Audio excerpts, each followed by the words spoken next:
कम उम्र से ही ये क्या ड्रामा चल रहा है हमारी सोसाइटी में गर्लफ्रेंड बॉयफ्रेंड का। आपको ये जानना चाहिए कि इस समय आपकी पढ़ने और बढ़ने की उम्र है। जब सरकार ने ही आपकी शादी की उम्र 18 फिक्स कर रखी है तो क्या जल्दी है आपको सब कुछ कर लेने की। जो लड़कियां ये कहती हैं कि ये तो हार्मोनल होता है, अट्रैक्शन होना लाजमी है, लेकिन आप लोग समाज में भी रहते हो। आप सिर्फ एक जानवर नहीं हो कि जो हार्मोन्स के बहाव में आकर अट्रैक्शन, लस्ट और अटैचमेंट और प्यार के चक्कर में पड़ जाओ। आप लोगों को अपनी जिम्मेवारियां समझने की भी जरूरत है। आप लोगों के ऊपर समाज की भी जिम्मेवारी है। अगर सिर्फ हम अपने हार्मोन्स के बहाव में बह जाएंगे, इस समय अपनी किताबों और अपने करियर पे ना ध्यान देकर किसी रिलेशनशिप के चक्कर में पड़ जाएंगे, तो समझ लेना कि हम समाज से दूर होते चले जाएंगे। हमारी लाइफ जानवरों वाली ही रह जाएगी। देख लेना क्या मिला उन लड़कियों को जो आज अपने बाप का हाथ छोड़कर घर से भाग गई। वो 2 साल बाद 3 साल बाद पछताती ही है कि जिस एज में मुझे सही फैसला लेना चाहिए था, जिस एज में मुझे पेरेंट्स की बात मानकर कुछ बनना चाहिए था, आज मैं सिर्फ एक घर की नौकरानी बनकर रह गई। वो भी उस लड़के के घर की नौकरानी जिसके पास खुद कमाने के लिए कुछ नहीं है,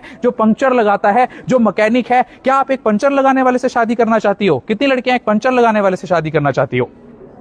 बिकॉज यू डिजर्व बेटर। आपको अभी टारगेट होना चाहिए सिर्फ अपनी पढ़ाई पर ध्यान देना, और जब कुछ बन जाओगे अच्छा मैच आपके पास खुद चलकर आएगा। अदरवाइज आप सारी उम्र ऐसे ही धक्के खाती रह जाओगी। आज आप देख रहे हैं शराब के नशे में लड़कियां निर्वस्त्र होकर नंगी होकर गाड़ियों में घूम रही है, बाइकों में घूम रही हैं। क्या इस दिन के लिए हमारे देश ने यह सपना संजोया था? दो लड़कियां भी आज नशा करते हुए देख रही हैं दूसरी लड़कियों को। तुरंत उन्हें सतर्क करो कि बीड़ी नहीं पीनी है, सिगरेट नहीं पीना है, शराब नहीं पीनी है, क्योंकि ये बीड़ी सिगरेट शराब ना केवल आपके शरीर को खत्म कर रहे हैं, आपकी ओवरीज के एक्स को डिस्ट्रॉय करके आपको बांझ बना रहे हैं, बल्कि आपके समाज में भी आपकी रेपुटेशन और वैल्यू कम कर रहे हैं। आप सड़कों पर उतरकर प्रोटेस्ट के नाम पर गंदी गंदी गालियां जेनजी दे रहा है। प्रोटेस्ट तो हमारे देश में उस समय भी हुए थे जब हमारा देश गुलाम था, अंग्रेजों का गुलाम था। क्या भगत सिंह के मुंह से आपने कभी गाली सुनी? क्या लक्ष्मीबाई के मुंह से आपने कभी गाली सुनी? क्या सावित्रीबाई फुले के मुंह से आपने कभी गाली सुनी? तो आज ही छोड़ दो उन मां बहन बेटियों को गालियां देना, उनकी गालियां देना। जिस देश में बेटी बचाओ बेटी पढ़ाओ के नारे लगते हो, अगर उसी देश का छोटा बच्चा से लेकर बड़ा बुजुर्ग मां बहन और बेटी के नाम पर गालियां दे रहा है, तो धिकार है ऐसे नारे पर, और धिकार है उस बेटी मां और बहन के सम्मान पर जिसकी झूठी कस्में हम रोज खाते हैं। रक्षाबंधन के नाम पर जिसकी हम राखी अपनी कलाई पर बंधवाते हैं, अगर हमें वही बहन मां और बेटी की गालियां रोज देनी है, हर रोज देनी है, चाहे एक छोटा बच्चा हो या टीवी पर डिबेट पर बैठा हुआ एक नेता हो। छोड़ दो आज सभी उन मोबाइल फोनों को जो तुम्हें गंदी आदतें सिखा रही हैं, उन सभी फिल्मों को जो तुम्हें गालियां सिखा रही हैं, जो अपने पेरेंट्स की डिसरिस्पेक्ट करना सिखा रही हैं, और साथ में तुम्हें इस बात का बढ़ावा दे रही है कि असली फ्रीडम आपकी कम कपड़े पहनने में है। असली फ्रीडम आपकी कम कपड़े पहनने में नहीं है। असली फ्रीडम गर्भ निरोधक गोलियां खाने में नहीं है। असली फ्रीडम किसी लड़के के साथ भाग जाना नहीं है या सड़क पर नंगा होना नहीं है। असली फ्रीडम है अपने हकों को जानना, अपने हाथों की किताबों को थामना और कुछ बनकर दिखाना।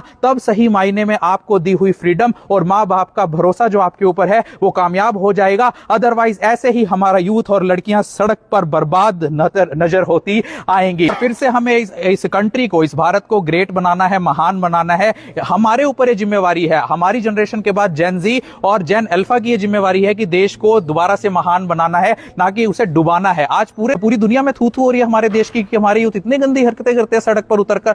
सभी लोग, पूरे देश की दुनिया के लोग हमारे मजे ले रहे हैं। हमें मजे का सेंटर ऑफ अट्रैक्शन नहीं बनना है। हमें यह दिखाना है पूरे दुनिया को कि भारत के लड़के और भारत की लड़कियां भी वो कर सकती हैं जो उनके देश के लड़के और लड़कियां कर रही हैं। आज दूसरे देश के लोग तो आर्टिफिशियल इंटेलिजेंस डेवलप कर रहे हैं, उनके देश के बच्चे एआई सीख रहे हैं, और आप क्या सीख रहे हो? रिलेशनशिप। आप क्या सीख रहे हो? इंस्टाग्राम पर अश्लील रीलें बनाना। इतना बुरा हाल तो दूसरे देशों में भी नहीं है। जरा देखो, जरा ऑस्ट्रेलिया में बैन हो गया 16 साल से कम बच्चों के लिए सोशल मीडिया यूज करना। अमेरिका के बच्चे भी इतना गंद नहीं फैला रहे। तो वेस्टर्नाइज्ड कल्चर भी नहीं है ये तो जो आप अपना रहे हो। जो लोग कहते हैं ना कि हमने तो अमेरिका का कल्चर अपना रखा है, अमेरिका का कल्चर यहां आ गया, वहां भी इतना बुरा कल्चर नहीं है। तो देश का यूथ अभी भी सुधर जाओ, संभल जाओ, वरना ये दोगलेपन और रंगेपन की सुनामी हमारे परिवार को, हमारे समाज को और हमारे देश को डुबाती हुई चली जाएगी। बहुत बहुत शुक्रिया आपके स्कूल मैनेजमेंट का।